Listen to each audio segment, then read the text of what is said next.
साई संघर्ष सामाजिक प्रतिष्ठान आणि नगरसेवक सुनील त्र्यंबके यांच्या वतीनं संदेशनगर भागात दर महिन्याच्या शेवटच्या गुरुवारी साईंची महाआरती आणि महाप्रसादाचं आयोजन करण्यात येतं.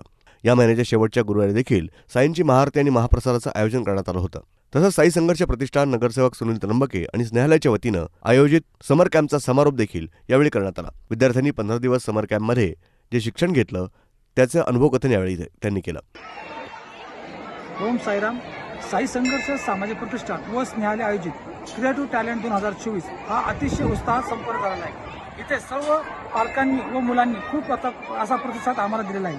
आजच्या या 30 तारखेला होणाऱ्या समर कॅम्पच्या समारोप रोजी भरपूर लोक आम्हाला दरेकर मॅडम तसेच कानडे सर यांनी आम्हाला या ठिकाणी छान असे मुलांना घोडेस्वारी व लाठीकाठीचा कार्यक्रम दाखवण्यात आलेला आहे. तसेच लेले सरांनी सारे जहाँ से अच्छा व असे सुंदर असे काही गाणे आपल्या हार्मोनियमवर वाजून मुलांना मंत्रमुग्ध केले आहे. तसेच मुलांनी सुंदर असे डान्स करून या मुलांना आपल्या पालकांना व आलेल्या लोकांना सुंदर असे या ठिकाणी आयोजन केले गेले आहे.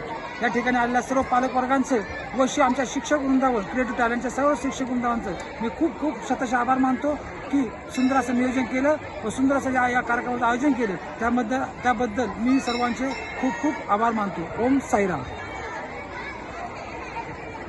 समर कॅम्पच्या समारोप प्रसंगी सांस्कृतिक कार्यक्रमाचं देखील आयोजन करण्यात आलं होतं. योगेश पिंपळे, संगीता जाधव, भाग्यश्री जाधव, प्रतीक भालेराव, अनिकेत जाधव, जान्हवी आव्हाड, श्रुती पालवे, प्रज्ञा अष्टेकर, रेश्मा पवने यांनी 15 दिवस समर कॅम्पमध्ये विद्यार्थ्यांना वेगवेगळ्या विषयांवर तसंच शैक्षणिक आणि सांस्कृतिक विषयावर शिक्षण दिलं.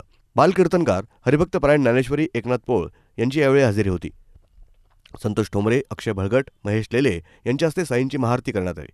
नगरसेवक सुनील त्र्यंबके, सामाजिक कार्यकर्ते योगेश पिंपळे, आकाश त्र्यंबके, निखिल त्र्यंबके, राजीव कानडे आणि परिसरातील माता भगिनी यावेळी उपस्थित होत्या. ब्युरो रिपोर्ट, न्यूज डेस्क, महानगराची लाईफलाईन, मेट्रो न्यूज.